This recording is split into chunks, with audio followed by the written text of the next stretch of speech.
hope you're doing well. Welcome back to another video.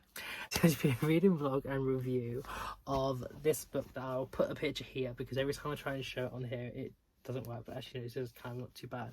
But it's called Don't Call Me Snowflake, or it might just be called Snowflake, by Lucy Nichol. This is a book that I got given pre-publication through NetGalley. I'll leave a link to them in the description below if you want to check them out and apply for their services. This is a mental health book. I'm about 50% through and I am really enjoying it in a way. I don't know if I'm actually enjoying it per se, but it is a really good book. It's basically set out it's like an introduction and stuff, saying things, and then there's like different sections, and I just thought I'd just tell you what I've currently read at the moment. So just like this, I'm literally learning so much, and it is written like super well. So it has like personal things that Lucy has gone through herself. And then she reached out to other people that have gone through certain things, and they tell like their stories and how being called certain things has like impacted their own mental health and recovery and stuff. And she also speaks with like professionals like in the mental health field, and like different authors and writers and GPs, and it's been compiled super well, and it's not all like really like scientific terminology and stuff. It is written like easy to read, so you can really understand it, and that is super commendable. I'm really interested in it, and it also is just like very like vital. But basically so the first like sort of bit is just about like introduction things, and I'll just say like what I've learned. I don't even know what it is. It's just sort of like a mind blurt, and it's how that like context and language is like super important. So like it's better to say people who have experienced addiction over like addicts, because even though someone that has experienced addiction might feel comfortable calling themselves an addict if it's in a certain environment, other people might get like offense, or like it has like most negative connotations.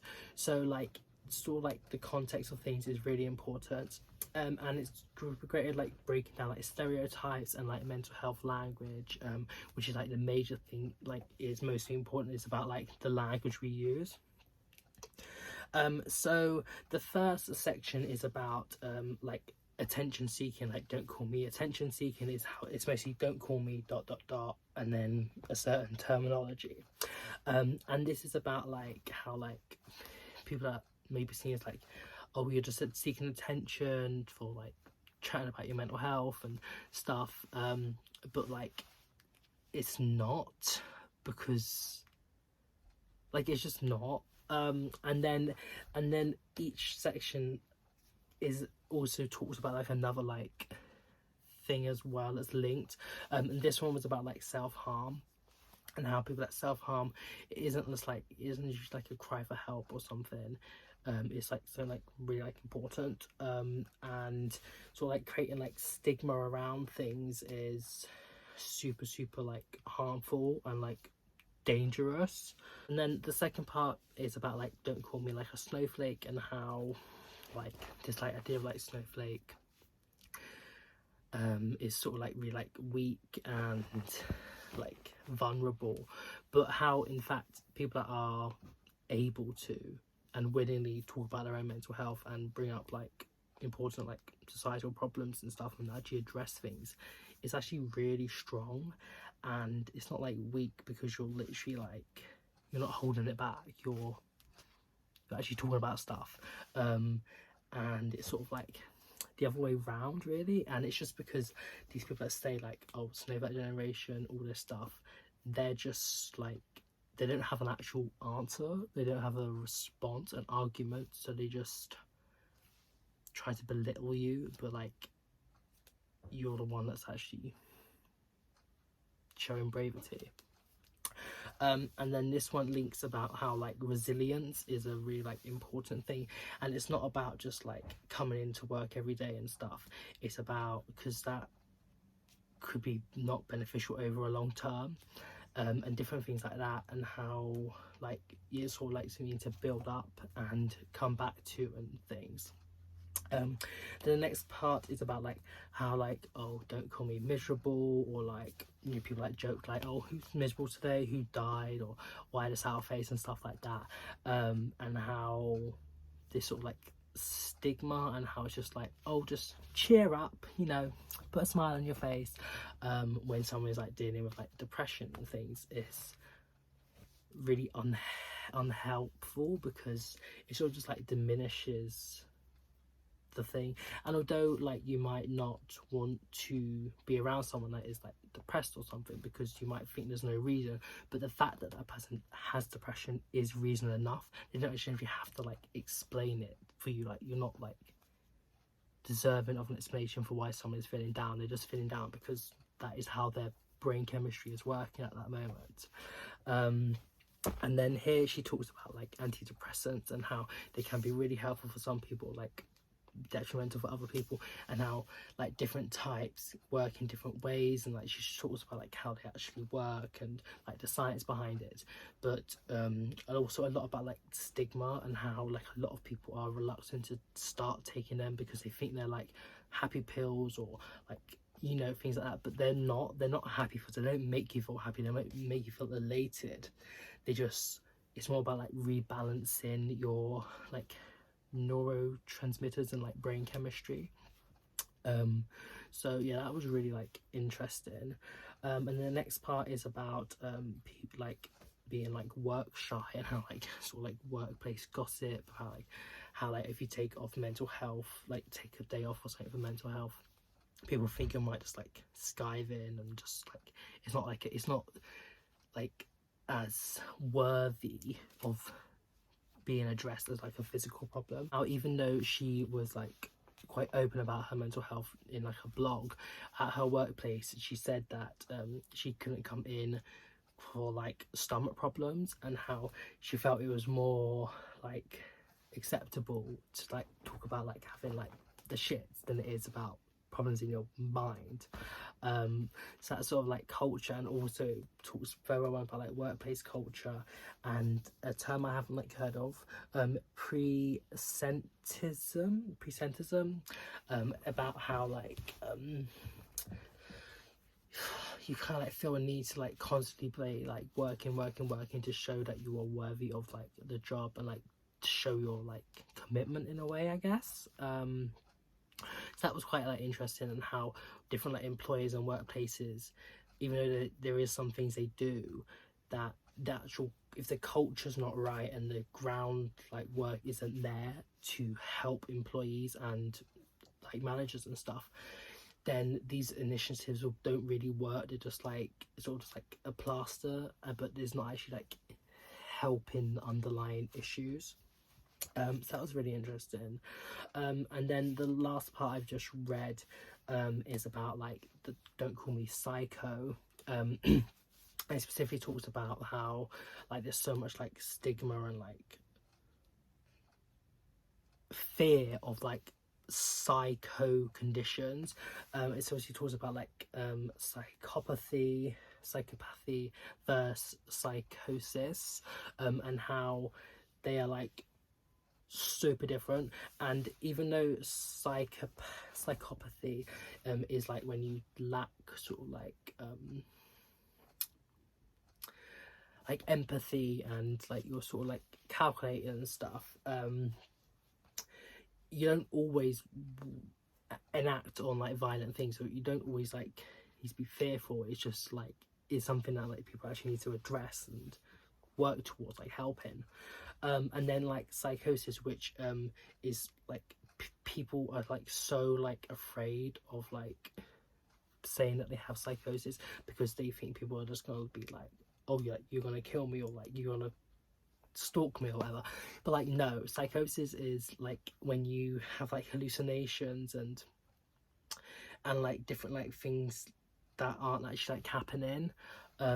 and it's something that, like, because of the stigma and the fear mongering of like different people, it's become something that's like bad, or like bad, like really really bad, and people are, like, super scared of, but like it's really not. And it is something that can be, it is proven that it can be like helped, and these like episodes can like go away.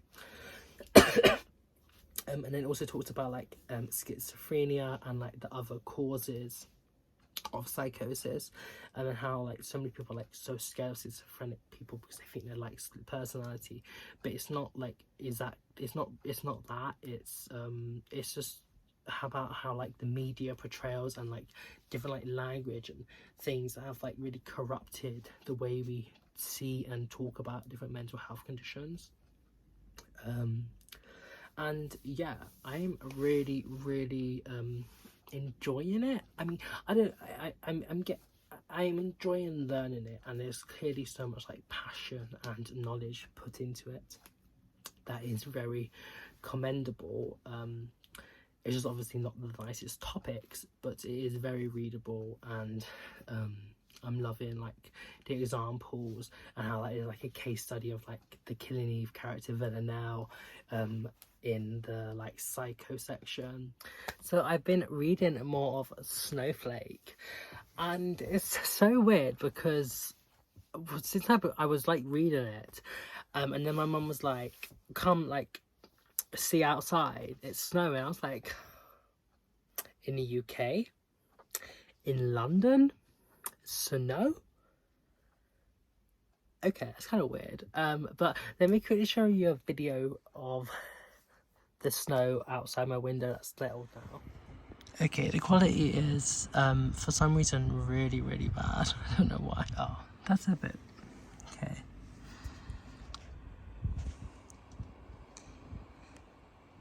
Snowing.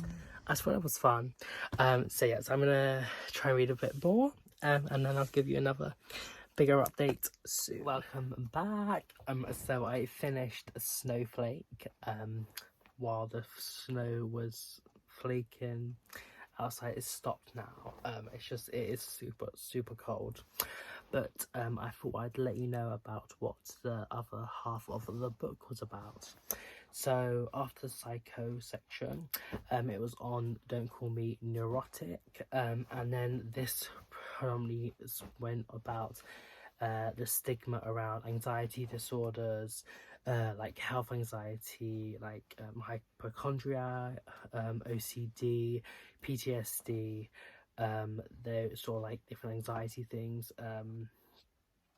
and how if you say like, oh, I'm OCD because of my bookshelves or stuff, but like you're not, you're sort of like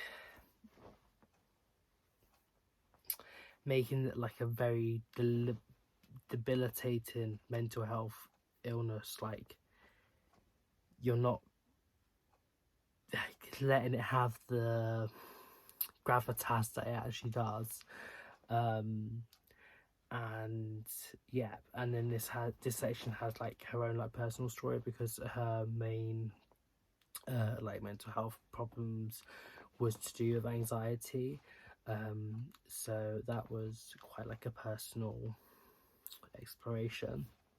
And the next section was Don't Call Me Wino, and then this was relating to the trauma and like addiction to different like, substances, and how like a lot of the time it is to numb and distract like from like thinking about like your trauma and things, and how apparently 80% of people that have addiction problems also have a mental health issue, and it's how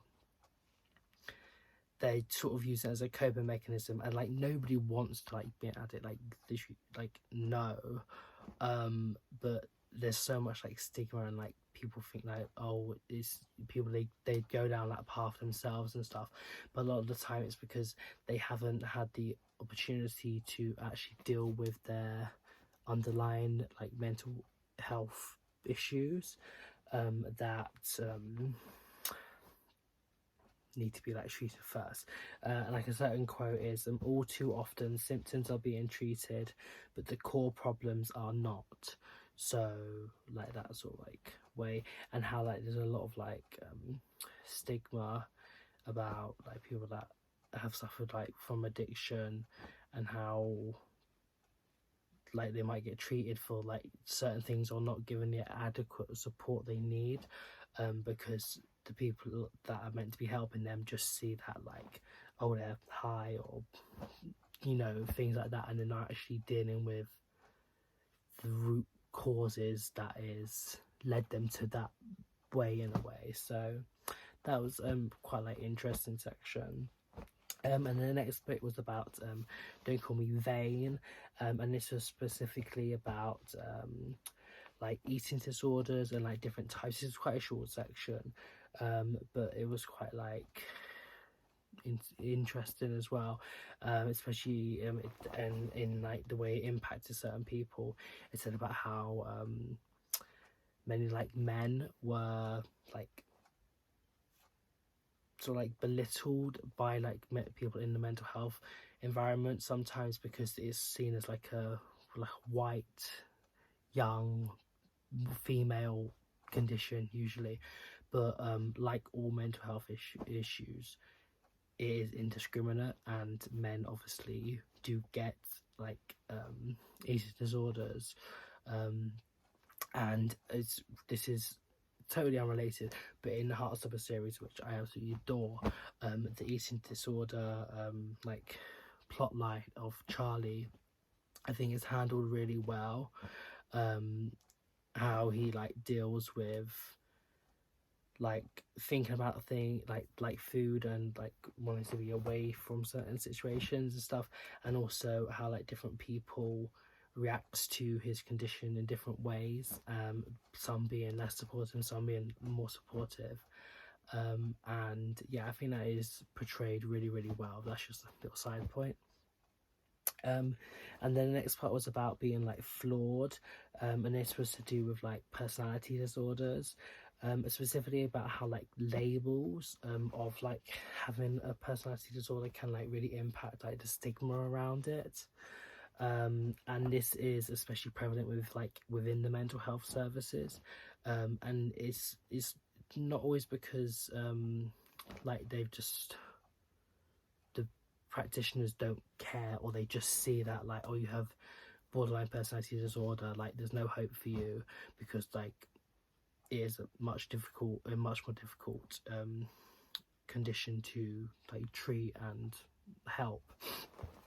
But it's because that they're if people like actually go to specialized places, then they can get like the help they need, and like this gives a good like comparison how like someone that's like dealing with cancer won't get the help they need on a stroke ward, and it's like a similar thing that like people that do have like personality disorders aren't going to get like the help they really need from like maybe just like general mental health facilities.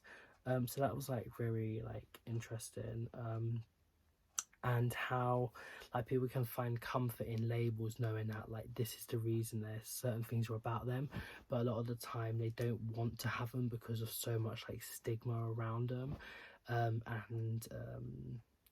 how it also relates to like the psychopathy section as well a bit, and how like people think that people that have like personality disorders are like psychopaths as well, but like it's completely different as well. So yeah, and then the second to last section was about like bad, and this is dealt with people in like the prison system, and how like a lot of the time many people are like trying to like get away from like abuse or like addiction, or to like access like mental health support or like drug rehabilitation support and rehab stuff that they can't access in like community themselves, and that was quite like interesting how it's like sort of like reframing the like idea of like the prison system and justice and stuff,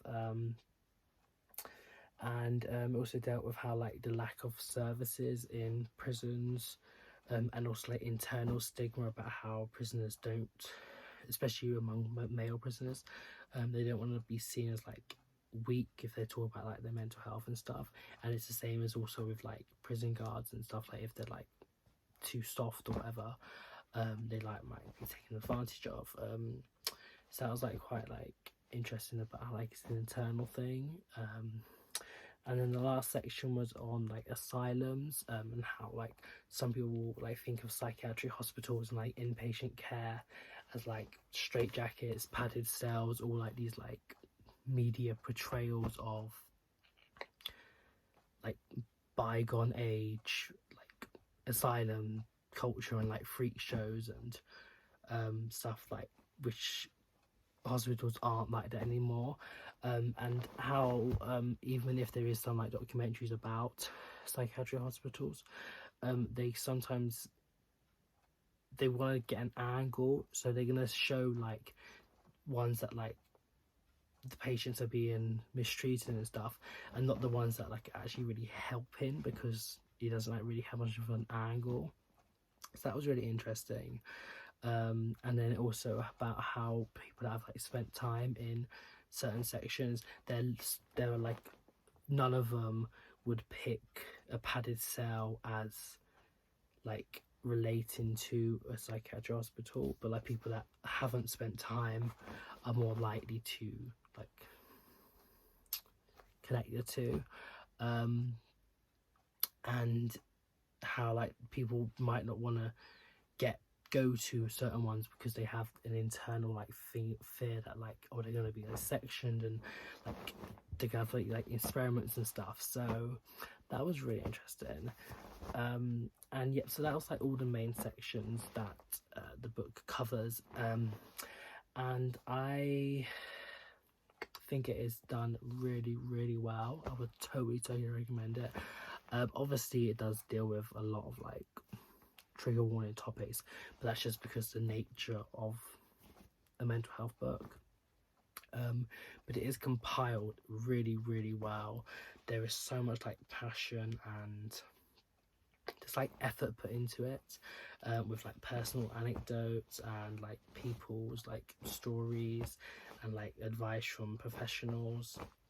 And it's sort of like a whistle stop tour of like a certain number of mental health conditions and like portrayals of people, and how it doesn't go into like so much depth that it's like oh, I just want to get it on, and it's also not doesn't gloss over things either. I think it's a really good balance.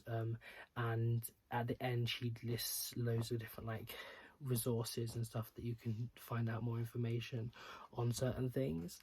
So it is definitely like a good starting place, and then like it does tell you a lot in the first place, but then you can go away and learn more about things yourself. So yeah, I would totally 100% recommend this book when it comes out. It comes out on the 5th of January 2023. I did get my pre-publication copy from NetGalley and Welbeck Publishing. And yeah, I'm gonna end up giving it 5 stars. I haven't written my review yet. I'm gonna do that now, just before I go to bed, because it's like 3 a.m. but whatever. I thought I'd just say a few like quotes that like stood out to me. I know this video is going to be kind of long and I'm sorry about that, but yeah, I have a lot to say. So it's just like a few statistics and quotes that I like wrote down in my notes, that I thought like stood out to me. It's how like every 40 seconds someone loses their life to suicide globally. Breaking down stereotypes and how like mental health language is like the prominent focus of the book. Stigma is a societal sickness that can cause distress and inhibit recovery, and put simply, it needs putting in its place, preferably in a locked box in a darkened room. Words matter. If they didn't, we wouldn't be so hopelessly devoted to them. it's following from another quote, recover from the physical damage over time. However, as words escape our mouths or fingertips through typing, it's very onerous to take them back, and they have the capacity to create fortresses in people's minds that can tremendously limit their self-worth, dismantle their self-esteem, or destroy them mentally. This is how, like, the things you say and the things you type can, like, really, like, impact people.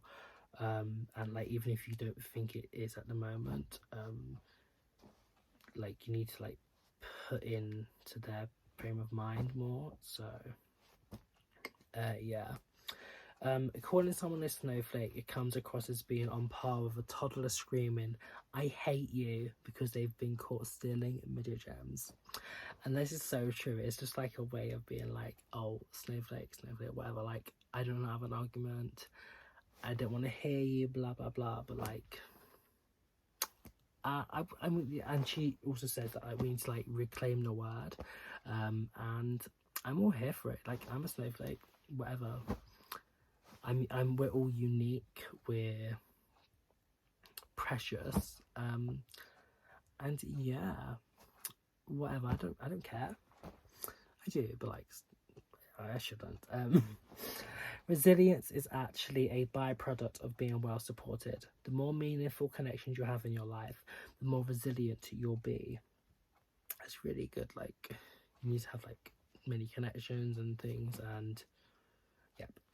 Checking in on someone and listening without judgment is paramount. Sometimes people are very good at masking what's going on the inside.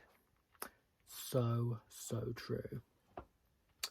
There is no illness in existence in which snapping out of it is an effective treatment. It does not do anything. People can't just snap out. You can't just tell someone to smile, cheer up. Like, no. And it goes the same for, like, people with, like, eating disorders. You can't just say, like, oh, eat a burger or whatever. Like, no, it doesn't work like that. No, sorry. This one I really like. It's one of my favorite ones. See the person, not the stereotype. And this, like, is so true for, like, mental health stigma, but also, like, so many other, like, things that people are like, stereotyped and subsequently what's the word, discriminated against. So yeah, that's really good. That's a really good notion to put on. They say that relapse isn't part of recovery, but I completely disagree. Very few people get sober on their first try. Celebrate the small wins. Don't get caught up in perfection. Do not give up. Yep. Everyone's personality is unique, just like every snowflake. And just because you have a specific personality disorder label, it doesn't mean that you are like anybody else with that specific label. So it's like, especially this was a good thing about, like, the personality section, personality disorder section, that, like, just because you're labelled as a certain one, it doesn't mean you're all going to be the same. It's just sort of like a way of grouping people that have a similar, like, things with their personality. But obviously personality is all unique as well, so yeah, I don't know. It's quite difficult to get your head around certain parts, but with more, like, reading up on things, then you definitely get more educated on it. And yeah, that was all of them. I do hope you enjoyed this video. Check out NetGalley and check out Snowflake when it comes available. I would totally recommend it. And yeah, hope you enjoyed this video. I'll see you soon. Bye bye.